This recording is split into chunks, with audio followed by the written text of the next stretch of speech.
बहुत ही प्यारे विद्यार्थियों सत श्री अकाल।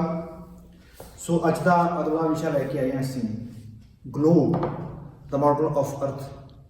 ग्लोब की है, इनू धरती का मॉडल आप किवें मनते हैं, ग्लोब के विच धरती नूं आपां किस तरह दर्शाउने हैं, जां ग्लोब धरती का रेप्लिका किस तरह है, लॉन्जीट्यूड्स ते लैटीट्यूड्स की ने, हैमिस्फीयर की है, इक्वेटर की है, ग्रिड्स की ने, ये सारा कुछ आप जो है वो जानांगे।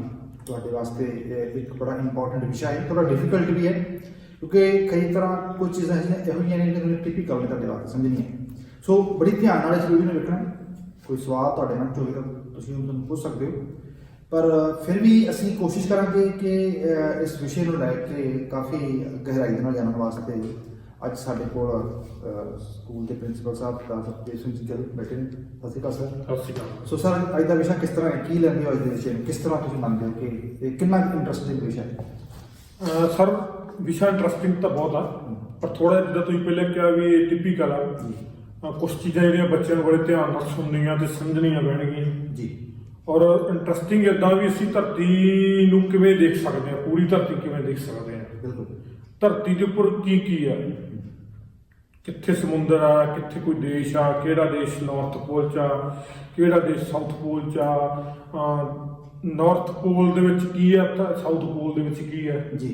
ये सारिया चीज़ां जिवें आपां उस दिन गल कीती सी कि धरती ते 71% जिहड़ा पानी है, 29% जो धरती है, तो वो ग्लोब के उपर क्लीयर हो जाता है वाकई पानी ज़्यादा या धरती ज़्यादा। बिल्कुल। सो ये दसदी बच्चों को कि इस वीडियो नूं समझण तो पहला तुसीं वो जिहड़ी पहली वीडियो असीं पाई सीगी ਉਹਨੂੰ थोड़ा समझना ਮੈਨੂੰ ਤੁਹਾਡੇ ਵਾਸਤੇ ਬਹੁਤ ਲਾਜ਼ਮੀ ਹੈ, क्योंकि जब तक ਤੁਸੀਂ ਇਸ ਨੂੰ ਸਮਝੋਗੇ ਨਹੀਂ, ਉਸ ਨੂੰ ਨਹੀਂ ਸਮਝੋਗੇ, तब तक ਤੁਸੀਂ ਇਸ ਵਿਸ਼ੇ ਨੂੰ ਥੋੜਾ ਜਿਹਾ ਨਾ ਤੁਹਾਨੂੰ ਔਖਾ ਹੋਏਗਾ ਸਮਝਣਾ ਜੀ। ਸੋ ਪਹਿਲਾ ਸਵਾਲ ਮੇਰਾ ਇਹ ਹੈ ਕਿ ਆਪਾਂ ਕਹਿੰਦੇ ਗਲੋਬ ਜੀ, ਗਲੋਬ ਕੀ ਹੈ?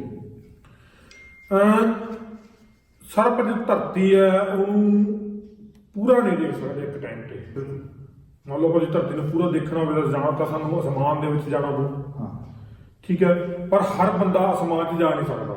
ਬਿਲਕੁਲ।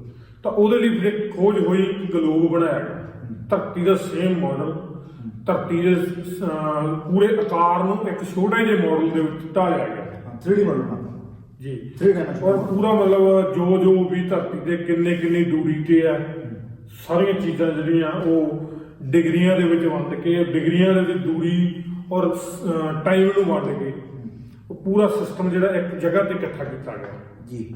ਔਰ ਗਲੋਬ ਜਿਹੜਾ ਕਹਿ ਲਓ ਵੀ ਇੱਕ ਮਨੁੱਖੀ ਖੋਜ ਆ, ਪਰ ਸੇਮ ਉਹਨੂੰ ਅਸੀਂ ਕਹਿ ਸਕਦੇ ਧਰਤੀ ਦਾ ਉਹ ਮਾਡਲ ਆ। ਕਿਉਂ ਆ ਕਿ ਸੇਮ ਜੋ ਜਿੱਦਾਂ ਧਰਤੀ ਦਾ ਨਾਰਥ ਤੇ ਸਾਊਥ ਪੋਲ ਚਪਟਾ ਗਲੋਬ ਦੇ ਉੱਪਰ ਸੇਮ ਦਿਖਾਇਆ ਗਿਆ, ਜਿੱਦਾਂ ਧਰਤੀ ਜਿਹੜੀ ਆ ਥੋੜੀ ਜਿਹੀ ਝੁਕੀ ਹੋਈ ਇੱਕ ਸਾਈਡ ਤੋਂ, ਗਲੋਬ ਦੇ ਉੱਪਰ ਵੀ ਅਸੀਂ ਉਸ ਨੂੰ ਦੋ ਜਿਹੜੇ ਉਹਦੇ ਦੋ ਪੇਚ ਆ ਟੇਢੇ ਆ, ਜੋ ਆਪਾਂ ਦੇਖਦੇ ਆ ਗਲੋਬ ਨੂੰ, ਉਹ ਪੇਚ ਜਿਹੜੇ ਸੇਮ ਉਸ ਧਰਤੀ ਨੂੰ ਰੂਪ ਦਿੰਦੇ ਆ ਜਿੱਦਾਂ ਉਹ ਝੁਕੀ ਹੋਈ ਹੈ। ਔਰ ਜਿਹੜੀ ਆਪਾਂ ਗੱਲ ਕਰਦੇ ਕਿ ਜਿਹੜੀਆਂ ਮੇਨ ਰੇਖਾਵਾਂ ਜਿੱਦਾਂ ਭੂ ਮੱਧ ਰੇਖਾ ਜਿਹਨੂੰ ਅਸੀਂ ਇਕੁਏਟਰ ਕਹਿੰਦੇ ਆ, ਜਾਂ 0 ਡਿਗਰੀ ਮੁੱਖ ਮਧਿਆਨ ਰੇਖਾ ਜਿਹੜੀ ਹੈ ਨਾਰਥ ਟੂ ਸਾਊਥ ਜਾਂਦੀ ਹੈ, ਉਹ ਗਲੋਬ ਦੇ ਉੱਪਰ ਵੀ ਦੱਸਾਈ ਜਾਂਦੀ ਹੈ। ਤੁਸੀਂ ਹੂ ਧਰਤੀ ਦਾ ਮਾਡਲ ਕਹਿ ਸਕਦੇ ਹਾਂ ਗਲੋਬ ਨੂੰ, ਜਿਹਦੀ ਵਰਤੋਂ ਮਤਲਬ ਵਿਗਿਆਨੀ, ਡਾਕਟਰ, ਟੀਚਰ ਸਾਰੇ ਕਰਦੇ ਆ। ਬਿਲਕੁਲ। ਅੱਛਾ, ਭੂ-ਮੱਧ ਰੇਖਾ ਕੀ ਆ ਭੂ-ਮੱਧ ਰੇਖਾ? ਇਕੁਏਟਰ ਆਪਾਂ ਪਹਿਲਾਂ ਵੀ ਪਿਛਲੇ ਲੈਸਨ ਵੀ ਕਰ ਗਏ ਆ ਕਿ ਮਤਲਬ ਆਪਣੀ ਧਰਤੀ ਦਾ ਜਿਹੜਾ ਬਿਲਕੁਲ ਸੈਂਟਰ ਵਾਲੀ ਲਾਈਨ ਆ, ਇਹ ਇੱਕ ਕਲਪਿਤ ਰੇਖਾ ਜਿਹੜੀ ਈਸਟ ਟੂ ਵੈਸਟ ਜਾਂਦੀ ਆ। ਇਹਨਾਂ ਦੋਨਾਂ ਪਾਰਟਾਂ ਦੇ ਨੂੰ ਮਤਲਬ ਮਿਲਾਉਂਦੀ, ਈਸਟ ਨੂੰ ਵੈਸਟ ਨਾਲ ਮਿਲਾਉਂਦੀ ਆ। ਇੱਕ ਗੋਲ ਆਕਾਰ ਦੀ ਬਿਲਕੁਲ ਧਰਤੀ ਦੇ ਸੈਂਟਰ ਦੇ ਵਿੱਚ ਗੁਜ਼ਰਦੀ ਹੋਈ ਲਾਈਨ ਆ, ਜਿਹਦਾ ਘੇਰਾ ਉਹ ਤੁਹਾਨੂੰ ਦੱਸਿਆ ਸੀ 40,000 ਕਿਲੋਮੀਟਰ ਆ। ਉਹ ਬਿਲਕੁਲ ਸੈਂਟਰ ਆ ਧਰਤੀ ਦਾ, ਜਿਹਦੇ ਨੂੰ ਅਸੀਂ ਦੋ ਭਾਗਾਂ 'ਚ ਉੱਪਰਲੇ ਸਿਰੇ ਨੂੰ ਅਸੀਂ ਨਾਰਥ ਪੋਲ ਦੇ ਰੂਪ 'ਚ ਵੰਡ ਦਿੰਦੇ ਹਾਂ, ਔਰ ਨੀਚੇ ਵਾਲੇ ਨੂੰ ਅਸੀਂ ਸਾਊਥ ਪੋਲ 'ਚ ਪੜ੍ਹਦੇ ਹਾਂ। ਉੱਤਰੀ ਗੋਲਾ, ਅਰਧ ਗੋਲਾ ਤੇ ਦੱਖਣੀ ਅਰਧ ਗੋਲਾ ਦੇ ਨਾਂ ਦਿੰਦੇ ਹਾਂ, ਤਾਂ ਮਤਲਬ ਉਹ ਲਾਈਨ ਅਰਧ ਗੋਲੇ ਨੂੰ ਬਣਦੀ ਹੈ। ਬਿਲਕੁਲ। ਸੋ ਭੂ-ਮੱਧ ਕਿ ਧਰਤੀ ਦਾ ਮੱਧ ਜਿਹੜਾ ਵਾ ਉਹ ਅੱਧ ਜਿਹਨੂੰ ਆਪਾਂ ਕਹਿ ਦਿੰਦੇ ਹਾਂ, ਜਿੰਨੀ ਉਹਦੇ ਉੱਪਰ ਹੈ ਉਨੀ ਨੀਚੇ ਹੈ, ਸੋ ਉਹ ਭੂ-ਮੱਧ ਰੇਖਾ ਹੋ ਗਈ। ਅੱਛਾ, ਤੇ ਅੱਛਾ ਇਸ ਤੋਂ ਇਲਾਵਾ ਨਾ ਆਪਾਂ ਕਈ ਵਾਰ ਗਲੋਬ ਵੇਖਦੇ ਹਾਂ, ਗਲੋਬ ਦੇ ਵਿੱਚ ਲੀਕਾਂ ਬਣੀਆਂ ਨੇ ਜਿਹਨੂੰ ਲੌਂਜੀਟਿਊਡਸ ਤੇ ਲੈਟੀਟਿਊਡਸ ਕਹਿੰਦੇ ਨੇ। ਇਹ ਲੌਂਜੀਟਿਊਡ ਤੇ ਲੈਟੀਟਿਊਡ ਕੀ ਹੈ? ਪਹਿਲਾ ਸਵਾਲ ਲੈਟੀਟਿਊਡ ਬਾਰੇ ਹੈ, ਲੈਟੀਟਿਊਡ ਕੀ ਹੈ ਜੀ? ਗਲੋਬ ਨੂੰ ਜਾਂ ਅਸੀਂ ਮੈਪ ਵੀ ਦੇਖੀਏ, ਜਦੋਂ ਵੀ ਕੋਈ ਇੰਡੀਆ ਦਾ ਮੈਪ ਜਾਂ ਅਸੀਂ ਵਰਲਡ ਦਾ ਮੈਪ ਦੇਖਦੇ ਹਾਂ ਜੀ, ਤਾਂ ਉਹਦੇ ਵਿੱਚ ਜਦੋਂ ਅਸੀਂ ਉਹ ਮੈਪ ਨੂੰ ਗੌਰ ਨਾਲ ਦੇਖੀਏ ਤਾਂ ਉਹਦੇ ਵਿੱਚ ਚਾਰਾਂ ਸਾਈਡਾਂ ਤੋਂ ਲਾਈਨਸ ਆ ਰਹੀਆਂ, ਡੱਬੇ ਬਣੇ ਹੁੰਦੇ ਆ, ਔਰ ਉਹਦੀਆਂ ਸਾਈਡਾਂ ਤੇ ਡਿਗਰੀਜ਼ ਬਣੀਆਂ ਹੁੰਦੀਆਂ, ਇੰਨੇ ਡਿਗਰੀ 80 ਡਿਗਰੀ 82 ਡਿਗਰੀ ਇਦਾਂ। ਇਹ ਜਿਹੜੇ ਜਾਲ ਆ ਜਿਹੜਾ ਜਿਹੜਾ ਬਾਕਸ ਹੈ, ਇੱਕ ਲਾਈਨਸ ਨਾਰਥ ਟੂ ਸਾਊਥ ਜਾ ਰਹੀਆਂ ਜੀ, ਇੱਕ ਲਾਈਨ ਹੈ ਜਿਹੜੀ ਆ ਉਹ ਈਸਟ ਟੂ ਵੈਸਟ ਜਾ ਰਹੀ ਹੈ ਜੀ, ਠੀਕ ਹੈ। ਆਪਾਂ ਪਹਿਲਾਂ ਗੱਲ ਕਰ ਰਹੇ ਹਾਂ ਲੈਟੀਟਿਊਡ ਦੀ, ਹਾਂ, ਤਾਂ ਆਪਾਂ ਗੱਲ ਕਰਾਂਗੇ ਜਿਹੜੀਆਂ ਲਾਈਨਾਂ ਈਸਟ ਟੂ ਵੈਸਟ ਜਾਂਦੀਆਂ, ਜਿਨ੍ਹਾਂ ਦੇ ਵਿੱਚ ਆਪਾਂ ਪਹਿਲਾਂ ਗੱਲ ਕਰ ਚੁੱਕੇ ਹਾਂ ਕਿ ਇਹਨਾਂ ਦੀ ਸਭ ਤੋਂ ਜਿਹੜੀ ਪਹਿਲੀ 0 ਡਿਗਰੀ ਲਾਈਨ ਹੈ ਉਹ ਭੂਮੱਧ ਰੇਖਾ ਹੀ ਹੈ, ਇਕੁਏਟਰ ਹੀ ਹੈ, ਤਾਂ ਉਹਨੂੰ ਅਸੀਂ 0 ਡਿਗਰੀ ਲੈਟੀਟਿਊਡ ਕਹਿ ਸਕਦੇ ਹਾਂ, ਠੀਕ ਹੈ। ਇਸੇ ਤਰ੍ਹਾਂ ਹੋਰ ਟੋਟਲ 90 ਲੈਟੀਟਿਊਡ ਦੋਨੋਂ ਸਾਈਡ ਆ, 180 ਲੈਟੀਟਿਊਡ ਟੋਟਲ ਨੇ, ਠੀਕ ਹੈ। 90 ਸਾਊਥ ਪੋਲ 'ਚ ਨੇ, 90 ਜਿਹੜੇ ਨਾਰਥ ਪੋਲ 'ਚ ਨੇ। ਔਰ ਜੇ ਆਪਾਂ ਗੱਲ ਕਰੀਏ ਮੇਨ ਜਿਹੜੇ ਆਪਣੇ ਹੈਗੇ ਆ, ਤਾਂ ਜਿਵੇਂ ਭੂਮੱਧ ਰੇਖਾ, ਉਸ ਤੋਂ ਉੱਪਰ ਕਰਕ ਰੇਖਾ, ਔਰ ਉਸ ਤੋਂ ਉੱਪਰ ਜਿਹੜੇ ਆ ਆਪਣਾ ਆਰਕਟਿਕਸ ਜਿਹੜਾ ਲਾਈਨ ਆ ਜਾਂਦੀ ਆ, ਇਹ ਮੇਨ ਆ। ਇਸੇ ਤਰ੍ਹਾਂ ਦੱਖਣ 'ਚ ਗੱਲ ਕਰੀਏ ਤਾਂ ਮਕਰ ਰੇਖਾ ਤੇ ਅੰਟਾਰਕਟਿਕ ਵਾਲੀ ਲਾਈਨ, ਔਰ ਜਿੱਦਾਂ ਭੂਮੱਧ ਰੇਖਾ ਤੋਂ 23.5 ਡਿਗਰੀ ਜੋ ਆ ਉਹ ਪਹਿਲਾਂ ਕਰਕ ਰੇਖਾ ਹੁੰਦੀ ਆ, ਜਿਹਨੂੰ ਅਸੀਂ ਟ੍ਰੋਪਿਕ ਆਫ ਕੈਂਸਰ ਕਹਿੰਦੇ ਆ, ਠੀਕ ਹੈ।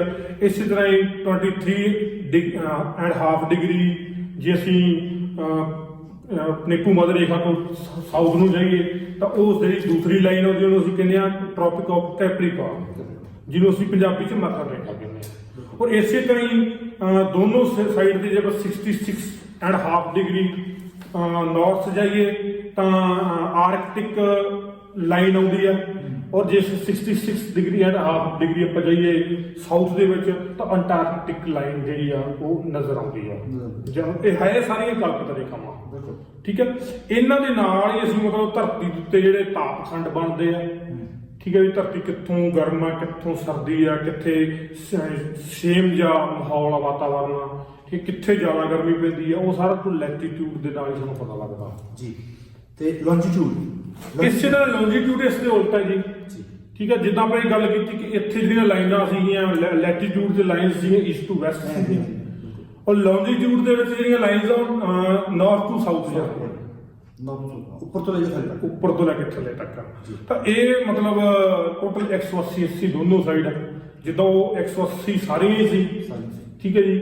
ਤਾਂ ਆਪਾਂ ਨੂੰ ਇੱਥੋਂ ਕਲੀਅਰ ਹੁੰਦਾ ਵੀ ਧਰਤੀ ਜਿਹੜੀ ਉਹ ਵਿਚਕਾਰ ਉਹ ਚੱਕਤੀ ਆ, ਤਾਂ ਉਹ ਮਤਲਬ ਈਸਟ ਟੂ ਵੈਸਟ ਜਿਹੜੀ ਉਹਦੀ ਚੜਾਈ ਜ਼ਿਆਦਾ, ਨਾਰਥ ਟੂ ਸਾਊਥ ਦੇ ਮੁਕਾਬਲੇ ਈਸਟ ਟੂ ਵੈਸਟ ਚੜਾਈ ਇਸ ਵਾਰ ਇਹ ਓਵਲ ਸ਼ੇਪ ਹੈ ਨਾ, ਗੋਲ ਜੀ ਜੀ, ਅੰਡਕਾਰ ਕਹਿੰਦੇ ਆ, ਉਹ ਵਿਚਕਾਰ ਜਦੋਂ ਜਗ੍ਹਾ ਚੜਾਈ ਚ ਆ ਜਾਂਦੀ ਉੱਥੇ ਜਿਹੜੇ ਉਹਨਾਂ ਦੀ ਗਿਣਤੀ ਵੱਧ ਜਾਂਦੀ ਹੈ, ਜਿਹੜੇ ਆਪਣੇ ਦਿਸ਼ਾਂਤਰ ਆ। ਤਾਂ ਇਹ ਟੋਟਲ 180 0 ਡਿਗਰੀ ਤੋਂ 180 ਈਸਟ ਦੀ ਸਾਈਡ 'ਚ ਆ ਤੇ 180 ਵੈਸਟ ਦੀ ਸਾਈਡ 'ਚ ਆ। ਟੋਟਲ 360 ਜਿਹੜੇ ਆ ਇਹ ਆਪਣੇ ਲੌਂਜੀਟਿਊਡ ਦਾ।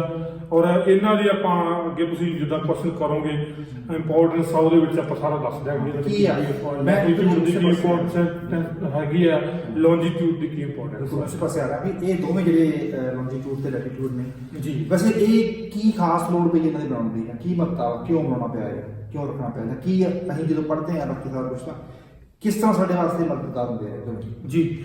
ਆਪਾਂ ਪਹਿਲਾਂ ਗੱਲ ਲੈਟੀਟਿਊਡ ਦੀ ਕਰਦੇ ਹਾਂ ਜੀ। ਇਹਨਾਂ ਦੀ ਜਿਹੜੀ ਇੰਪੋਰਟੈਂਸ ਆ ਬਹੁਤ ਜ਼ਿਆਦਾ, ਇਸੇ ਕਰਕੇ ਲਾਈਨਾਂ ਬਣਾਈਆਂ ਗਈਆਂ, ਹਾਲਾਂਕਿ ਧਰਤੀ ਦੇ ਉੱਤੇ ਕੋਈ ਲਾਈਨ ਨਹੀਂ ਹੈ, ਬਾਕੀ ਇਹ ਕਲਪਤ ਨੇ, ਇਹ ਕਲਪਤ ਨੇ, ਸਿਰਫ ਸਾਡੇ ਸਮਝ ਵਾਸਤੇ। ਇਹ ਸਿਰਫ ਜਿਹੜੇ ਜੋ ਸਾਇੰਸਦਾਨ ਨੇ ਜਾਂ ਜਿਓਗ੍ਰਾਫੀ ਨਾਲ ਸੰਬੰਧਿਤ ਖੋਜਕਰਤਾ ਨੇ ਉਹਨਾਂ ਨੂੰ ਇਹਦੀ ਲੋੜ ਪਈ, ਠੀਕ ਹੈ। ਔਰ ਲੋੜ ਸਹੀ ਵੀ ਹੈ, ਜਦੋਂ ਅਸੀਂ ਇਹਨੂੰ ਪੜਾਂਗੇ ਤਾਂ ਆਪਾਂ ਕਲੀਅਰ ਹੋਊਗਾ ਵੀ ਇਹਨਾਂ ਦੀ ਲੋੜ ਤੋਂ ਬਿਨਾਂ ਅਸੀਂ ਕੱਖ ਰਹੇ ਹੋਏ ਸੀ, ਠੀਕ ਹੈ। ਆਪਾਂ ਗੱਲ ਕਰਦੇ ਹਾਂ ਲੈਟੀਟਿਊਡ ਦੀ ਇੰਪੋਰਟੈਂਸ ਦੀ, ਕਿ ਸਭ ਤੋਂ ਪਹਿਲਾਂ ਤਾਂ ਸਾਨੂੰ ਇਹ ਪਤਾ ਲੱਗਦਾ ਜਿਹੜੇ ਅਕਸ਼ਾਂਸ਼ ਜਾਂ ਵਿਚਕਾਰ ਆ, ਕਿੱਥੇ ਗਰਮੀ ਆ, ਕਿੱਥੇ ਸਰਦੀ ਆ, ਠੀਕ ਹੈ ਜੀ। ਜਿੱਦਾਂ ਆਪਾਂ ਗੱਲ ਕਰੀਏ ਜੇ ਭੂਮੱਧ ਰੇਖਾ ਦੀ, ਤਾਂ ਇਹ ਬਿਲਕੁਲ ਸੈਂਟਰ ਦਾ ਜਿਹੜਾ ਵਿਚਕਾਰ ਸੈਂਟਰ ਦੇ ਵਿੱਚ ਆ, ਤਾਂ ਇੱਥੇ ਸਭ ਤੋਂ ਜ਼ਿਆਦਾ ਗਰਮੀ ਹੁੰਦੀ ਹੈ, ਠੀਕ ਹੈ ਜੀ। ਕਿਉਂਕਿ ਸੂਰਜ ਦੀਆਂ ਕਿਰਨਾਂ ਬਿਲਕੁਲ ਸੈਂਟਰ ਜਿਹੜੀਆਂ ਸਿੱਧੀਆਂ ਪੈਂਦੀਆਂ, ਜਿਹਨੂੰ ਅਸੀਂ ਸਿੱਧੀਆਂ ਕਿਰਨਾਂ ਕਹਿੰਦੇ ਆ, ਸੂਰਜ ਬਿਲਕੁਲ ਸਿਰ ਤੇ ਚਮਕਦਾ, ਠੀਕ ਹੈ ਨਾ। ਭੂ ਮੱਧ ਰੇਖਾ ਦੇ ਉੱਪਰ ਸਭ ਤੋਂ ਜ਼ਿਆਦਾ ਗਰਮੀ ਹੁੰਦੀ ਆ, ਤੇ ਤੁਸੀਂ ਸੁਣਿਆ ਹੋਊਗਾ ਵੀ ਜਿਹੜੇ ਵੀ ਜਿਹੜੀਆਂ ਵੀ ਸਟੇਟਾਂ ਜਾਂ ਦੇਸ਼ ਭੂ ਮੱਧ ਰੇਖਾ ਤੇ ਆਉਂਦੇ ਉਹ ਗਰਮੀ ਵਾਲੇ ਆ। ਇਸੇ ਤਰ੍ਹਾਂ ਜਦੋਂ ਆਪਾਂ ਨਾਰਥ ਵੱਲ ਨੂੰ ਜਾਂਦੇ ਆ ਤਾਂ ਪਹਿਲੀ ਲਾਈਨ ਜਿਹੜੀ ਆ ਆਉਂਦੀ ਆ, ਪਹਿਲਾ ਜਿਹੜਾ ਜ਼ੋਨ ਆਉਂਦਾ ਉਹ ਕਰਕ ਰੇਖਾ ਵਾਲਾ ਆਉਂਦਾ, ਇਵੇਂ ਸਾਊਥ ਦੀ ਸਾਈਡ ਮਕਰ ਰੇਖਾ ਵਾਲਾ। ਠੀਕ ਹੈ, ਇਹ ਜਿਹੜਾ ਭੂ ਮੱਧ ਰੇਖਾ ਤੋਂ ਲੈ ਕੇ ਕਰਕ ਰੇਖਾ ਔਰ ਮਕਰ ਰੇਖਾ ਤੱਕ ਦੇ ਜਿਹੜਾ ਜ਼ੋਨ ਆ ਉਹ ਹੌਟ ਜ਼ੋਨ ਵੱਜਦਾ, ਗਰਮੀ ਵਾਲਾ ਜ਼ੋਨ। ਇਸੇ ਤਰ੍ਹਾਂ ਜਦੋਂ ਅਸੀਂ ਕਰਕ ਰੇਖਾ ਤੋਂ ਉੱਪਰ ਨੂੰ ਆਰਕਟਿਕ ਵਾਲੀ ਰੇਖਾ ਵੱਲ ਜਾਂਦੇ ਆ 66 ਡਿਗਰੀ ਵਾਲੀ ਜਿਹੜੀ ਹੈ, ਤਾਂ ਉੱਥੇ ਜਾ ਕੇ ਇਹ ਜਿਹੜਾ ਇਹਨੂੰ ਅਸੀਂ ਚਲੋ ਮੋਡਰੇਟ ਜ਼ੋਨ ਕਹਿੰਦੇ ਆ ਵੀ, ਨਾ ਤਾਂ ਉੱਥੇ ਜ਼ਿਆਦਾ ਗਰਮੀ ਨਾ ਜ਼ਿਆਦਾ ਸਰਦੀ ਆ। ਠੀਕ ਹੈ, ਇਸ ਤਰ੍ਹਾਂ ਨੀਚੇ ਵਾਲੇ ਸਾਈਡ ਵੀ ਮਕਰ ਰੇਖਾ ਤੋਂ ਅੰਟਾਰਕਟਿਕ ਲਾਈਨ ਹੈ ਜਿਹੜੀ, ਉੱਥੇ ਵੀ ਸੇਮ ਹੇਠਾਂ ਨੂੰ। ਔਰ ਇਸੇ ਤਰ੍ਹਾਂ ਜੇ ਆਪਾਂ ਬਿਲਕੁਲ ਉੱਪਰ ਜਾਂਦੇ ਹਾਂ ਨਾਰਥ ਪੋਲ ਜਾਂ ਸਾਊਥ ਪੋਲ, ਤਾਂ ਤੁਹਾਨੂੰ ਪਤਾ ਹੀ ਹੈ ਬਰਫੀਲਾ ਇਲਾਕਾ ਜੇ ਕਿੰਨਾ ਸੂਰਜ ਦੀਆਂ ਉਹ ਤਸੀਆਂ ਮਿਲਦੀਆਂ ਨੇ ਜੀ, ਜਾਂ ਪੈਂਦੀਆਂ ਹੁੰਦੀਆਂ ਹਨਾ ਹਾਂਜੀ। ਇਸ ਵਾਸਤੇ ਉੱਥੇ ਜਿਹੜਾ ਉਹ ਸੂਰਜ ਨਾ ਪੈਣ ਕਰਕੇ ਠੰਡ ਬਹੁਤ ਜਾਂਦੀ ਹੈ। ਅੱਛਾ, ਇਹ ਜਦੋਂ ਆਪਾਂ ਇਹ ਰੇਖਾ ਆਪਸ ਸੰਬੰਧੀ ਨੇ ਜਦੋਂ ਟਕਰਾ ਕੇ ਇੱਕ ਦੂਜੇ ਦੇ ਕੋਲ ਪਾਸ ਕਰਦੀਆਂ ਨੇ ਉਹ ਜੀ, ਤਾਂ ਉੱਥੇ ਇੱਕ ਚੀਜ਼ ਬਣਦੀ ਹੈ, ਉਹ ਕੀ ਬਣਦੀ ਹੈ ਜਿਹਨੂੰ ਆਪਾਂ ਗ੍ਰਿਡ ਕਹਿੰਦੇ ਸੀ ਜਾਲਾ। ਹਾਂਜੀ, ਜਾਲ।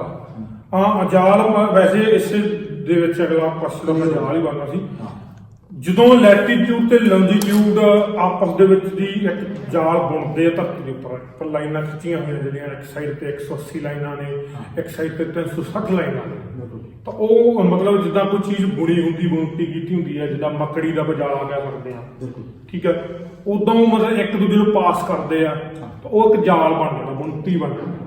ਔਰ ਉਹੀ ਜਾਲ ਜਿਹੜਾ ਮਤਲਬ ਸਾਨੂੰ ਸਹਾਇਕ ਹੁੰਦਾ ਉੱਥੋਂ ਦਾ ਸਮਾਂ ਜਾਣਨ ਲਈ, ਉੱਥੋਂ ਦੇ ਦੇਸ਼ਾਂ ਦੀ ਸਥਿਤੀ, ਉੱਥੋਂ ਦੇ ਦੇਸ਼ਾਂ ਦਾ ਸਟੈਂਡਰਡ ਟਾਈਮ ਕਿਹੜਾ, ਉੱਥੋਂ ਦੇ ਦੇਸ਼ਾਂ ਦਾ ਮੀਡੀਅਨ ਟਾਈਮ ਕਿਹੜਾ। ਠੀਕ ਹੈ, ਉਹ ਆਪਾਂ ਲੌਂਗੀਟਿਊਡ ਤੇ ਲੈਟੀਟਿਊਡ ਦੀ ਇੰਪੋਰਟੈਂਸ ਦੇ ਵਿੱਚ ਕਰ ਰਹੇ ਹਾਂ। ਠੀਕ ਹੈ, ਤਾਂ ਇਸ ਦੇ ਵਿੱਚ ਮੈਂ ਅੱਗੇ ਤੁਹਾਨੂੰ ਲੈਟੀਟਿਊਡ ਦੀ ਇੰਪੋਰਟੈਂਸ ਦੀ ਗੱਲ ਹੀ ਕਰ ਰਹੇ ਸੀ ਆਪਾਂ। ਠੀਕ ਹੈ, ਨਾਲ ਜੁੜਦਾ ਕਿ ਮੈਂ ਨਾਲ ਪੁੱਛ ਲਿਆ। ਜੀ ਜੀ, ਬਿਲਕੁਲ। ਲੈਟੀਟਿਊਡ ਦੇ ਵਿੱਚ ਜੇ ਆਪਾਂ ਗੱਲ ਕਰੀਏ, ਜਿਹੜੀਆਂ ਜਿੰਨੀਆਂ ਵੀ ਰੇਖਾਵਾਂ ਭੂ ਮੱਧ ਰੇਖਾ ਤੋਂ ਜਿਨ੍ਹਾਂ ਦੀ ਦੂਰੀ ਆਪਾਂ ਮਾਪਦੇ ਆ, ਤਾਂ ਇਹ ਬੱਚਿਆਂ ਦੇ ਸੁਣਨ ਵਾਲੀ ਖਾਸ ਗੱਲ ਆ, ਜਿਹੜੀ ਮੈਂ ਪਹਿਲਾਂ ਕਹਿੰਦੇ ਕਿ ਥੋੜਾ ਜਿਹਾ ਟਿਪੀਕਲ ਲੈ, ਤਾਂ ਬੱਚੇ ਇਸ ਨੂੰ ਧਿਆਨ ਨਾਲ ਸੁਣਨ, ਕਿਉਂਕਿ ਹਰ ਇੱਕ ਲਾਈਨ ਆ ਜਿਹੜੀ, ਮੈਂ ਤੁਹਾਨੂੰ ਪਹਿਲਾਂ ਕਿਹਾ ਵੀ ਜੇ ਅਸੀਂ ਗਲੋਬ ਤੇ ਧਰਤੀ ਨੂੰ ਕਿਲੋਮੀਟਰਾਂ ਦੇ ਹਿਸਾਬ ਨਾਲ ਦਿਖਾਈਏ, ਜੋ ਐਕਚੁਅਲ ਦੇ ਵਿੱਚ ਕਿਲੋਮੀਟਰ ਆ, ਤਾਂ ਗਲੋਬ ਜਿਹੜਾ ਧਰਤੀ ਜਿੱਡਾ ਹੀ ਬਣਾਉਣਾ ਪਊਗਾ। ਬਿਲਕੁਲ, ਤੇ ਫਿਰ ਆਪਾਂ ਨੂੰ ਗਲੋਬ ਦਾ ਕੋਈ ਫਾਇਦਾ ਨਹੀਂ ਹੋਏਗਾ।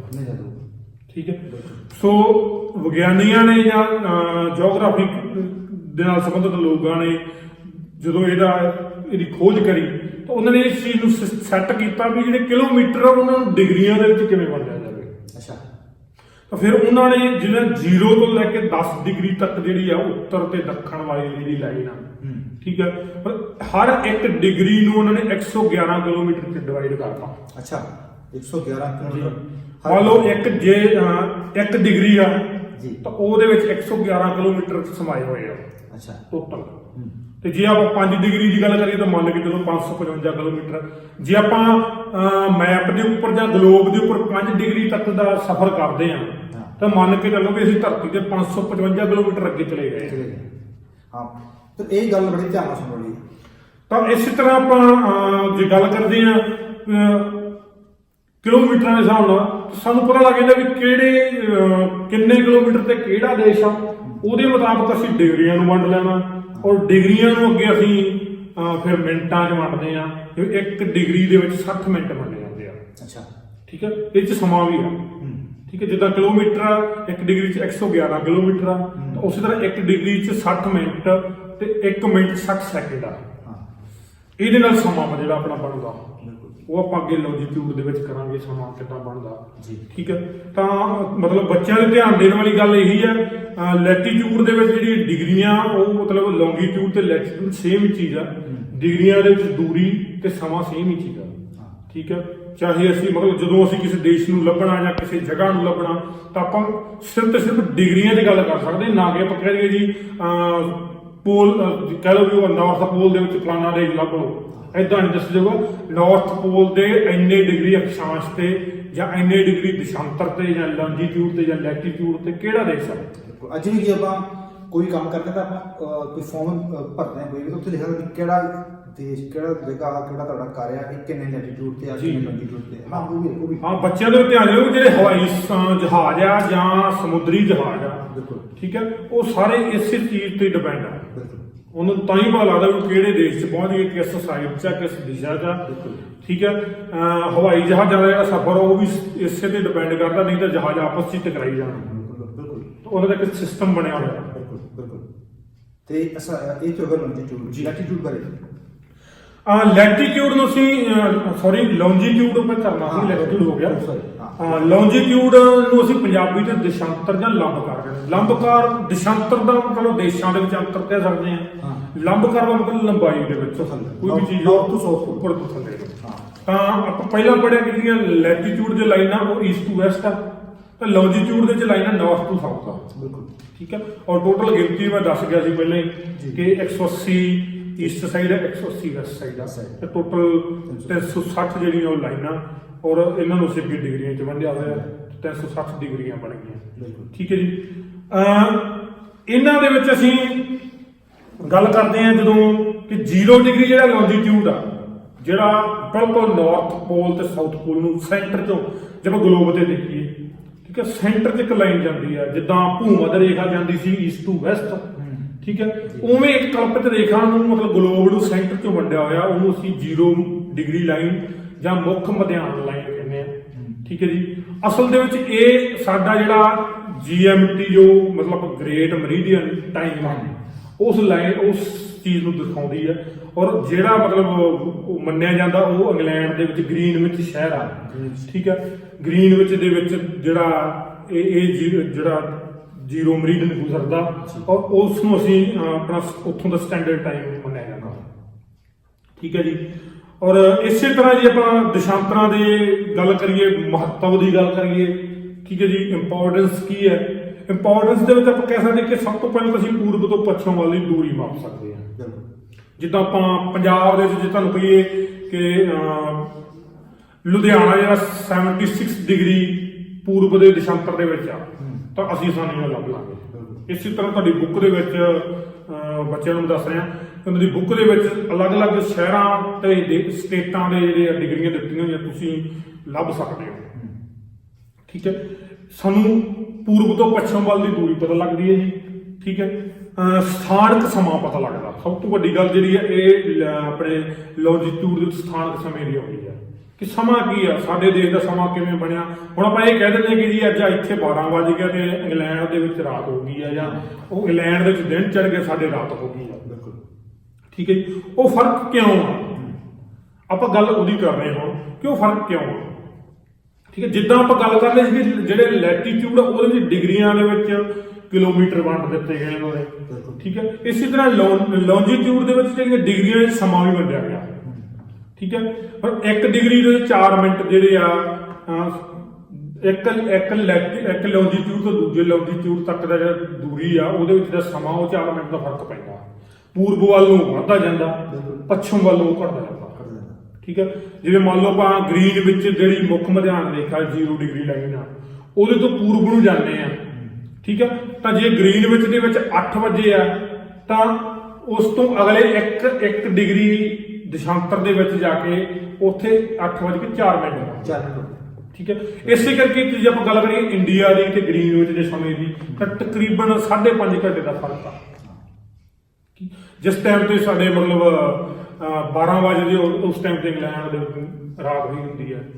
ਠੀਕ ਹੈ ਜੀ, ਤਾਂ ਇਸੇ ਤਰ੍ਹਾਂ ਮਤਲਬ ਆਪਾਂ ਪਤਾ ਲਗਾ ਸਕਦੇ ਕਿ ਉੱਥੋਂ ਦਾ ਟਾਈਮ ਕੀ ਆ, ਉਹਨੂੰ ਅਸੀਂ GMT ਕਹਿੰਦੇ ਆ। ਔਰ ਜਿਹੜਾ ਇੰਡੀਆ ਦਾ ਉਹ ਅਗਰ 82.5 ਡਿਗਰੀ ਜਿਹੜਾ 82 ਡਿਗਰੀ ਦਾ ਦੇਸ਼ਾਂਤਰ ਆ, ਉਹ ਇੰਡੀਆ ਦਾ ਸਟੈਂਡਰਡ ਟਾਈਮ ਆ, ਉਹਨੂੰ ਅਸੀਂ IST ਕਹਿੰਦੇ ਆ। IST ਕਹਿੰਦੇ ਇੰਡੀਅਨ ਸਟੈਂਡਰਡ ਟਾਈਮ। ਠੀਕ ਹੈ ਜੀ, ਤਾਂ ਇੰਡੀਆ ਦਾ ਟਾਈਮ ਜਿਹੜਾ ਉਹਦੇ ਮੁਤਾਬਕ ਸਕ, ਤਾਂ ਹਰ ਦੇਸ਼ ਜਿਹੜਾ ਉਹ ਆਪਣੇ ਦੇਸ਼ ਦੀ ਇੱਕ ਸੈਂਟਰਲ ਸਥਿਤੀ ਨੂੰ ਲੈ ਲੈਂਦਾ, ਜਿਹੜਾ ਉਹਦਾ ਸੈਂਟਰ ਹੁੰਦਾ ਉਹਦੇ ਮੁਤਾਬਕ ਉਸ ਦਾ ਸਮਾਂ ਚੱਲਦਾ ਔਰ ਜਿਹੜੀ ਉਹਦੀ ਵੰਡ ਆ ਉਹ ਉਸ ਗ੍ਰੀਨਵਿਚ ਦੇ ਟਾਈਮ ਦੇ ਨਾਲ ਹੀ ਕੀਤੀ ਜਾਂਦੀ ਹੈ ਵੀ ਜਿਹੜੇ ਬਾਕੀ ਦੇਸ਼ਾਂ ਦੇ ਸਮੇਂ ਦਾ ਫਰਕ ਆ। ਹੁਣ ਜੇ ਅਸੀਂ ਗ੍ਰੀਨਵਿਚ ਤੋਂ ਪੂਰਬ ਨੂੰ ਜਾਂਦੇ ਆ ਤਾਂ ਸਮਾਂ ਜਿਹੜਾ 4-4 ਮਿੰਟ ਵੱਧਦਾ ਜਾਂਦਾ ਤੇ ਤੁਸੀਂ ਅੱਗੇ 180 ਡਿਗਰੀਆਂ ਦੇ ਵਿੱਚ ਵੰਡ ਕੇ ਦੇਖ ਸਕਦੇ ਹੋ ਲਾਸਟ ਡਿਗਰੀ ਤੇ ਕਿੰਨਾ ਟਾਈਮ ਹੋਊਗਾ। ਔਰ ਇਸੇ ਤਰ੍ਹਾਂ ਹੀ ਜੇ ਅਸੀਂ ਗ੍ਰੀਨਵਿਚ ਤੋਂ ਪੱਛਮ ਨੂੰ ਜਾਂਦੇ ਆ, ਠੀਕ ਹੈ ਜੀ, ਵੈਸਟ ਨੂੰ ਜਾਂਦੇ ਆ ਤਾਂ ਉਹ 4-4 ਮਿੰਟ ਘਟਦਾ ਜਾਂਦਾ। ਤਾਂ ਇਸੇ ਤਰ੍ਹਾਂ ਜਦੋਂ ਅਸੀਂ ਬਿਲਕੁਲ ਲਾਸਟ 180 ਡਿਗਰੀ ਦਿਸ਼ਾਂਤਰ ਤੇ ਜਾਵਾਂਗੇ ਤਾਂ ਉੱਥੋਂ ਦਾ ਟਾਈਮ ਜਿਹੜਾ ਕੀ ਹੋਊਗਾ ਤੁਸੀਂ 180 ਡਿਵਾਈਡ 4 ਕਰ ਸਕਦੇ ਹੋ, ਮਲਟੀਪਲਾਈ 4 ਕਰ ਸਕਦੇ, ਠੀਕ ਹੈ। ਇੱਧਰ ਮਲਟੀਪਲਾਈ 4 ਕਰੋਗੇ ਤਾਂ ਟਾਈਮ ਘਟ ਜਾਣਾ, ਉਧਰ ਮਲਟੀਪਲਾਈ 4 ਕਰੋਗੇ ਤਾਂ ਟਾਈਮ ਵੱਧ ਜਾਣਾ। ਇਹ ਇੰਡੀਆ ਦਾ ਟਾਈਮ ਤੁਹਾਨੂੰ ਮੈਂ ਇਸੇ ਤਰ੍ਹਾਂ ਦੱਸਦਾ ਹੀ ਕਿਉਂ ਵੱਧਦਾ। ਜਦੋਂ ਅਸੀਂ ਕਰਦੇ ਹਾਂ ਮਤਲਬ ਟੋਟਲ ਗਿਣਤੀ ਦੇ ਹਿਸਾਬ ਨਾਲ ਵੰਡਦੇ ਹਾਂ ਦਿਸ਼ਾਂਤਰਾਂ ਨੂੰ 82.5 ਡਿਗਰੀ ਤੁਸੀਂ ਦੇਖੋ ਉਸ ਲਾਈਨ ਤੋਂ ਤਾਂ ਉਹ ਜਿਹੜਾ 5 ਘੰਟੇ 30 ਮਿੰਟ ਦਾ ਫਰਕ ਤਾਂ ਹੀ ਬਣਦਾ ਜੀ। ਬਿਲਕੁਲ। ਤਾਂ ਇਹ ਸਾਰੀ ਇਹਦੀ ਇੰਪੋਰਟੈਂਸ ਤੇ ਇਹਦਾ ਮਤਲਬ ਪਰਿਭਾਸ਼ਾ ਕਹਿ ਸਕਦੇ ਹਾਂ। ਅੱਛਾ, ਇੱਕ ਹੋਰ ਸੀਗਾ, ਇਹ ਇੱਕ ਲੋਕਲ ਟਾਈਮ ਜੀ, ਇੱਕ ਵੈਸਟਰਨ ਟਾਈਮ ਜੀ, ਇਹਨਾਂ ਦੋਵਾਂ ਚ ਕੀ ਫਰਕ ਹੈ? ਵੈਸੇ ਤਾਂ ਮੈਂ ਤਕਰੀਬਨ ਕਲੀਅਰ ਕਰ ਗਿਆ ਇਸੇ ਕੁਐਸਚਨ 'ਚ।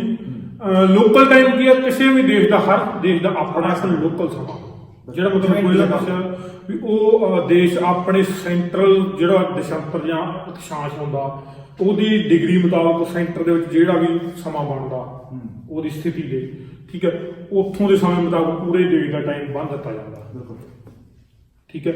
ਔਰ ਜੇ ਆਪਾਂ ਗੱਲ ਕਰਦੇ ਹਾਂ ਵੀ ਪ੍ਰਮਾਣਿਕ ਸਮਾਂ ਜਿਹੜਾ ਹੁੰਦਾ, ਠੀਕ ਹੈ, ਉਹ ਪ੍ਰਮਾਣਿਕ ਸਮਾਂ ਜਿਹੜਾ ਤੁਹਾਨੂੰ ਪਹਿਲਾਂ ਦੱਸਿਆ ਗ੍ਰੀਨਵਿਚ ਦਾ ਜਿਹੜਾ ਟਾਈਮ ਹੈ ਜਿਹਨੂੰ ਅਸੀਂ GMT ਕਹਿੰਦੇ ਆ, ਠੀਕ ਹੈ, ਗ੍ਰੀਨਵਿਚ ਮੈਰੀਡੀਅਨ ਟਾਈਮ ਜਾਂ ਉੱਥੋਂ ਦਾ ਮੁੱਖ ਜਿਹੜਾ ਟਾਈਮ ਆ ਉਹ ਉੱਥੋਂ ਦਾ ਪ੍ਰਮਾਣਿਕ ਸਮਾਂ, ਠੀਕ ਹੈ। ਜੇ ਆਪਾਂ ਗੱਲ ਕਰੀਏ ਆਪਣੀ ਇੰਡੀਆ ਦੇ ਮੁਤਾਬਕ ਤਾਂ ਆਪਣਾ ਇੰਡੀਆ ਦਾ ਜਿਹੜਾ ਦੇਸ਼ਾਂਤਰ ਸਥਿਤੀ ਆ ਉਹ 82.5 ਡਿਗਰੀ ਆ, ਠੀਕ ਹੈ। 82.5 ਡਿਗਰੀ ਨੂੰ ਬੱਚਿਓ ਆਪਾਂ 4 ਨਾਲ ਮਲਟੀਪਲਾਈ ਕਰਨਾ, ਠੀਕ ਹੈ। ਔਰ ਜਦੋਂ ਤੁਸੀਂ 4 ਨਾਲ ਮਲਟੀਪਲਾਈ ਕਰੋਗੇ ਤਾਂ 330 ਮਿੰਟ ਦਾ ਜਿਹੜਾ ਸਮਾਂ ਤੁਹਾਡੇ ਸਾਹਮਣੇ ਨਜ਼ਰ ਆਊਗਾ। ਔਰ 330 ਮਿੰਟ ਨੂੰ ਜਦੋਂ ਤੁਸੀਂ ਘੰਟਿਆਂ 'ਚ ਵੰਡੋਗੇ ਤਾਂ ਉਹ ਟੋਟਲ 5.5 ਘੰਟੇ ਦਾ ਟਾਈਮ ਬਣੇਗਾ। ਇਸੇ ਕਰਕੇ ਸਾਡਾ ਜਿਹੜਾ ਇੰਡੀਆ ਦਾ ਤੇ ਇੰਗਲੈਂਡ ਦਾ ਟਾਈਮ ਆ ਉਹ 5.5 ਘੰਟਿਆਂ ਦਾ ਫਰਕ ਆ। ਮਤਲਬ ਇੰਡੀਆ ਦਾ ਟਾਈਮ 5.5 ਘੰਟੇ ਇੰਗਲੈਂਡ ਨੂੰ ਅੱਗੇ ਆ, ਕਿਉਂਕਿ ਅਸੀਂ ਪੂਰਬ 'ਚ ਆ। ਜਿਹੜੇ ਦੇਸ਼ ਗ੍ਰੀਨਵਿਚ ਤੋਂ ਪੂਰਬ 'ਚ ਆਉਂਦੇ ਆ ਉਹਨਾਂ ਦੇ ਦਿਸ਼ਾਂਤਰਾਂ ਦੇ ਮੁਤਾਬਕ ਜਿੰਨਾ ਵੀ, ਜਿਵੇਂ ਆਪਣਾ 82 ਆ, ਜੇ ਕਿਸੇ ਦਾ 87 ਜਾਂ 88 ਆ, ਉਸ ਹਿਸਾਬ ਨਾਲ ਉਹ ਟਾਈਮ ਵਧੀ ਜਾਣਾ ਜੀ। ਇਵੇਂ ਹੀ ਪੱਛਮ ਦੇ ਵਿੱਚ ਘਟੀ ਜਾਣਾ ਜੀ। ਬਿਲਕੁਲ। ਅੱਛਾ, ਇੱਕ ਜਿਹੜਾ ਆਪਾਂ ਕੋਈ ਤੁਸੀਂ ਅੱਗੇ ਵੀ ਗੱਲ ਕੀਤੀ ਹੈ ਜ਼ੋਨਸ ਬਾਰੇ, ਜਿਵੇਂ ਹੌਟ ਜ਼ੋਨ ਆ ਗਿਆ, ਮੌਡਰੇਟ ਜ਼ੋਨ ਆ ਗਿਆ, ਕੋਲਡ ਜ਼ੋਨ ਆ ਗਿਆ, ਆਪਾਂ ਗੱਲ ਕਰ ਚੁੱਕੇ ਹਾਂ। ਇਹ ਗੱਲ ਕਰਨ ਦਾ ਬੰਦਾ ਜੋ ਬੱਚੇ ਸੇ ਸਮਝ ਕੇ ਆਉਣਗੇ। ਸੋ ਪੁੱਤਰ ਜਿਹੜਾ ਅੱਜ ਦਾ ਥੋੜਾ ਜਿਹਾ ਆਪਾਂ ਦੱਸ ਦਿੰਦੇ ਹਾਂ, ਮੈਂ ਥੋੜਾ ਜਿਹਾ ਦੱਸਾਂ। ਬੇਟਾ ਆਪਾਂ ਜਦੋਂ ਗੱਲ ਕਰਦੇ ਹਾਂ ਹੌਟ ਜ਼ੋਨ ਜਾਂ ਸਾਡੇ ਤਾਪਖੰਡ ਧਰਤੀ ਦੇ, ਕਿਉਂਕਿ ਗਲੋਬ ਨੂੰ ਅਸੀਂ ਮੇਨ ਲਾਈਨਾਂ 'ਚ ਵੰਡਿਆ ਹੋਇਆ ਭੂ-ਮੱਧ ਰੇਖਾ, ਉਹਦੇ ਸਾਊਥ 'ਚ ਮਕਰ ਤੇ ਅੰਟਾਰਕਟਿਕ ਲਾਈਨ, ਇਸੇ ਤਰ੍ਹਾਂ ਨਾਰਥ ਦੇ ਵਿੱਚ ਕਰਕ ਰੇਖਾ ਤੇ ਅੰਟਾਰਕਟਿਕ ਲਾਈਨ, ਠੀਕ ਹੈ। ਇਸੇ ਤਰ੍ਹਾਂ ਆਪਾਂ ਇਹਨੂੰ ਜ਼ੋਨਾਂ 'ਚ ਵੰਡ ਲੈਂਦੇ ਹਾਂ ਉਸੇ ਤੇ, ਠੀਕ ਹੈ। ਹੌਟ ਜ਼ੋਨ ਆ ਜਿਹੜੇ ਬਿਲਕੁਲ ਜਿਹੜੇ ਮਕਰ ਰੇਖਾ ਤੇ ਕਰਕ ਰੇਖਾ ਤੇ ਭੂ-ਮੱਧ ਰੇਖਾ ਦੇ ਨੇੜੇ ਵਾਲੇ ਆ, ਠੀਕ ਹੈ। ਜਿਹੜੇ ਵਿਚਕਾਰਲਾ ਜਿੱਥੇ ਨਾ ਮੌਸਮ ਗਰਮ ਆ ਨਾ ਠੰਡਾ, ਉਹ ਭੂ-ਮੱਧ ਰੇਖਾ ਤੋਂ ਅੱਗੇ ਜਿਹੜੀ ਮਕਰ ਰੇਖਾ ਜਾਂ ਕਰਕ ਰੇਖਾ ਉਹ ਤੋਂ ਦੂਜੇ ਦੋ ਪੋਲ ਆਉਂਦੇ ਆਪਣੇ ਨਾਰਥ ਸਾਊਥ ਪੋਲ ਦੇ ਵਿਚਕਾਰਲਾ ਟਾਈਮ ਆਰਕਟਿਕ ਤੇ ਅੰਟਾਰਕਟਿਕ ਦਾ, ਠੀਕ ਹੈ। ਔਰ ਜਿਹੜੇ ਬਿਲਕੁਲ ਜਿੱਥੇ ਬਹੁਤ ਜ਼ਿਆਦਾ ਕੋਲਡ ਆ ਉਹਨੂੰ ਅਸੀਂ ਕੋਲਡ ਜ਼ੋਨ ਕਹਿੰਦੇ ਆ। ਔਰ ਇਹ ਕੋਲਡ ਜ਼ੋਨ ਬਣਦੇ ਕਿਵੇਂ, ਗੱਲ ਮੈਂ ਇਹ ਕਰਨੀ ਸੀ, ਪਹਿਲਾਂ ਨਹੀਂ ਦੱਸਿਆ। ਤਾਂ ਬੇਟਾ ਇਹ ਧਿਆਨ ਦੇਣ ਵਾਲੀ ਗੱਲ ਆ ਕਿ ਧਰਤੀ ਤੁਹਾਨੂੰ ਪਤਾ ਉਹ ਇੱਕ ਜਗ੍ਹਾ ਤੋਂ ਚੌਰਸ ਨਹੀਂ, ਬਿਲਕੁਲ ਗੋਲ ਆ ਧਰਤੀ ਔਰ ਅੰਡਾਕਾਰ, ਠੀਕ ਹੈ। ਅੰਡਾਕਾਰ ਹੋਣ ਕਰਕੇ ਧਰਤੀ ਦਾ ਜਿਹੜਾ ਸੈਂਟਰ ਉਹ ਬਹੁਤ ਜ਼ਿਆਦਾ ਗਰਮੀ ਪ੍ਰਾਪਤ ਕਰਦਾ, ਕਿਉਂਕਿ ਵਿਚਕਾਰੋਂ ਚਪਟੀ ਆ, ਠੀਕ ਹੈ, ਜਿੱਥੇ ਭੂ-ਮੱਧ ਰੇਖਾ ਤਾਂ ਉੱਥੇ ਸੂਰਜ ਦੀਆਂ ਕਿਰਨਾਂ ਬਿਲਕੁਲ ਸਿੱਧੀਆਂ ਪੈਂਦੀਆਂ, ਉਹ ਹੌਟ ਜ਼ੋਨ ਬਣ ਜਾਂਦਾ। ਹੁਣ ਤੁਹਾਨੂੰ ਪਤਾ ਹੋਣਾ ਚਾਹੀਦਾ ਕਿ ਜਿਹੜੀ ਗਰਮੀ ਆ ਉਹ ਜੇ ਤੁਸੀਂ ਸਿੱਧੀ ਦੇਖੋਗੇ ਤਾਂ ਉਹ ਜ਼ਿਆਦਾ ਅਸਰ ਕਰਦੀ ਹੈ। ਜੇ ਤੁਸੀਂ ਉਹਨੂੰ ਟੇਢੀ ਕਰ ਲਓਗੇ, ਹੁਣ ਸੂਰਜ ਦੀਆਂ ਕਿਰਨਾਂ ਸਾਰੀ ਧਰਤੀ ਦੇ ਸਿੱਧੀਆਂ ਨਹੀਂ ਪੈਂਦੀਆਂ, ਜਿੱਥੇ ਉਹ ਤਿਰਛੀਆਂ ਪੈਂਦੀਆਂ ਉੱਥੇ ਗਰਮੀ ਦਾ ਅਹਿਸਾਸ ਘੱਟ ਹੋ ਜਾਂਦਾ, ਬਿਲਕੁਲ। ਜਿੱਥੇ ਉਹ ਸਿੱਧੀਆਂ ਪੈਂਦੀਆਂ ਉੱਥੇ ਗਰਮੀ ਵੱਧ ਹੋ ਜਾਂਦੀ ਹੈ। ਸੋ ਇਸੇ ਤਰ੍ਹਾਂ ਇਹ ਤਾਪਖੰਡ ਬਣ ਜਾਂਦਾ ਤੇ ਜਿੱਥੇ ਦੂਰ ਦੀਆਂ ਕਿਰਨਾਂ ਸਿੱਧੀਆਂ ਪੈ ਰਹੀਆਂ ਉਹ ਸਾਰਾ ਏਰੀਆ ਭੂ-ਮੱਧ ਰੇਖਾ ਦੇ ਨੇੜੇ ਵਾਲਾ ਆ ਗਿਆ, ਠੀਕ ਹੈ। ਕਹਿ ਲਓ 0 ਤੋਂ 10 ਡਿਗਰੀ, ਠੀਕ ਆ, ਉਹ ਭੂ-ਮੱਧ ਰੇਖਾ ਵਾਲਾ 0 ਤੋਂ 50 ਡਿਗਰੀ, ਜੇ ਕਹਿ ਲਓ ਵੀ 10 ਤੋਂ 50 ਡਿਗਰੀ ਜਾਈਏ ਤਾਂ ਉਹ ਜਿਹੜਾ ਸੇਮ ਜਿਹੜਾ ਮੌਸਮ ਆ ਜਿੱਥੇ ਨਾ ਗਰਮੀ ਨਾ ਸਰਦੀ ਉਹ ਆ ਜਾਂਦਾ, ਬਿਲਕੁਲ। ਸੋ ਇਹ ਸੀਗਾ ਅੱਜ ਆਪਾਂ ਜਿਹੜੀ ਗੱਲ ਕੀਤੀ ਆ ਗਲੋਬ ਬਾਰੇ, ਧਰਤੀ ਬਾਰੇ, ਕਿ ਧਰਤੀ ਦੀਆਂ ਦਿਸ਼ਾਵਾਂ ਕੀ ਨੇ, ਲੌਂਜੀਟਿਊਡ ਕੀ ਹੈ, ਲੈਟੀਟਿਊਡ ਕੀ ਆ, ਗ੍ਰਿਡ ਕੀ ਹੈ, ਇਹਨੂੰ ਆਪਾਂ ਕਿਵੇਂ ਮਾਪਦੇ ਆ, ਇਹਨਾਂ ਦੀ ਇੰਪੋਰਟੈਂਸ ਕੀ ਆ, ਇਹ ਸਾਰਾ ਕੁਝ ਸਾਡੇ ਵਾਸਤੇ ਕਿਸ ਤਰ੍ਹਾਂ ਫਾਇਦੇਮੰਦ ਹੈ। ਇਸ ਤੋਂ ਇਲਾਵਾ ਆਪਾਂ ਗੱਲ ਕੀਤੀ ਟਾਈਮਸ ਦੀ, ਲੋਕਲ ਟਾਈਮ ਤੇ ਸਟੈਂਡਰਡ ਟਾਈਮ ਦੀ ਗੱਲ ਕੀਤੀ ਹੈ, ਟਾਈਮ ਜ਼ੋਨ ਕੀ ਨੇ, ਇਹ ਸਾਰਾ ਕੁਝ ਜਿਹੜਾ ਹੈ ਉਹ ਤੁਹਾਨੂੰ ਤੁਹਾਡੇ ਨਾਲ ਬੜੀ ਵਿਸਥਾਰਪੂਰਵਕ ਜਿਹੜਾ ਹੈ ਉਹ ਸਾਰਾ ਸਾਂਝਾ ਕੀਤਾ ਹੈ ਜੀ। ਇਸ ਤੋਂ ਇਲਾਵਾ ਜਿਹੜਾ ਅਗਲਾ ਸੀਗਾ ਟੌਪਿਕ ਸੀਗਾ ਸਾਡਾ ਹੀਟ ਜ਼ੋਨਸ ਆਫ ਦਾ ਅਰਥ ਵਰਕ, ਕਿ ਧਰਤੀ ਦੇ ਹੀਟ ਜ਼ੋਨਸ ਕਿਹੜੇ ਨੇ। ਸੋ ਜਿਵੇਂ ਦੱਸਿਆ ਸਰ ਨੇ ਕਿ ਹੌਟ ਜ਼ੋਨ ਆ ਗਿਆ ਜਿਹਦੇ ਬਹੁਤ ਗਰਮੀ ਪੈਂਦੀ ਹੈ, ਸਿੱਧੀ ਪੈਂਦੀ ਆ ਰੋਸ਼ਨੀ ਜਾਂ ਕਿਰਨਾਂ ਸਿੱਧੀਆਂ ਪੈਂਦੀਆਂ ਨੇ। ਕੁਝ ਮੋਡਰੇਟਸ ਨੇ ਤੇ ਜਿੱਥੇ ਨਾ ਗਰਮੀ ਆ ਨਾ ਸਰਦੀ ਹੈ। ਕੁਝ ਉਹ ਨੇ ਜਿੱਥੇ ਬਹੁਤ ਠੰਡ ਪੈਂਦੀ ਹੈ, ਜਿਵੇਂ ਪੋਲਸ ਦੀ ਗੱਲ ਕਰ ਲਈਏ। ਜੀ ਜੀ। ਸੋ ਇਹ ਜਿਹੜਾ ਵਿਸ਼ਾ ਸੀਗਾ ਇਹ ਬੜਾ ਇੰਟਰਸਟਿੰਗ ਸੀਗਾ, ਪਰ ਇਹ ਨਾਲ ਦੀ ਨਾਲ ਬੜੇ ਖਿਆਲ ਨਾਲ ਤੇ ਬੜੇ ਧਿਆਨ ਨਾਲ ਪੜ੍ਹਨ ਵਾਲਾ ਵਿਸ਼ਾ ਹੈ, ਕਿਉਂਕਿ ਇਹਦੇ ਵਿੱਚ ਕੋਈ ਮੈਥਮੈਟੀਕਲ ਕੈਲਕੂਲੇਸ਼ਨਸ ਨੇ। ਮਤਲਬ ਡਿਗਰੀਜ਼ ਦਾ ਬੱਚੇ ਧਿਆਨ ਰੱਖਣ, ਡਿਗਰੀਆਂ ਦੇ ਹਿਸਾਬ ਨਾਲ ਵੰਡ ਕਿਵੇਂ ਕੀਤੀ। ਬਿਲਕੁਲ, ਕਿ ਮੇਰੇ ਖਿਆਲ ਨਾਲ ਬੜਾ ਈਜ਼ੀਲੀ ਸਮਝਾਉਣ ਦੀ ਸਰਾਂ ਨੇ ਕੋਸ਼ਿਸ਼ ਕੀਤੀ ਹੈ। ਇਸ ਤੋਂ ਈਜ਼ੀ ਤੇ ਹੋ ਹੀ ਸਕਦਾ ਹੀ ਨਹੀਂ ਸੀਗਾ ਜਿੰਨਾ ਈਜ਼ੀਲੀ ਤੁਹਾਨੂੰ ਸਮਝਾਇਆ ਗਿਆ। ਸੋ ਇਸ ਚੈਪਟਰ ਨੂੰ ਤੁਸੀਂ ਸਮਾਂ ਦੇਣਾ ਹੈ, ਬਹੁਤ ਸਮਾਂ ਦੇਣਾ ਹੈ, ਇਸ ਨੂੰ ਵਾਰ-ਵਾਰ ਸੁਣਨਾ ਹੈ। ਵਾਰ-ਵਾਰ ਸੁਣਨ ਤੋਂ ਬਾਅਦ ਫਿਰ ਤੁਸੀਂ ਚੈਪਟਰ ਨੂੰ ਪੂਰੀ ਤਰ੍ਹਾਂ ਪੜ੍ਹਨਾ ਹੈ। ਆਸ ਹੈ ਕਿ ਬੱਚੇ ਬੜੀ ਛੇਤੀ ਇਸ ਚੀਜ਼ ਨੂੰ ਸਮਝ ਲੈਣਗੇ, ਅੰਡਰਸਟੈਂਡ ਕਰ ਲੈਣਗੇ। ਸੋ ਸਰ ਤੁਹਾਡਾ ਬਹੁਤ ਬਹੁਤ ਧੰਨਵਾਦ। ਥੈਂਕ ਯੂ ਇਸ ਵਾਸਤੇ ਬਹੁਤ ਬਹੁਤ ਸ਼ੁਕਰੀਆ। ਸ਼ੁਕਰੀਆ।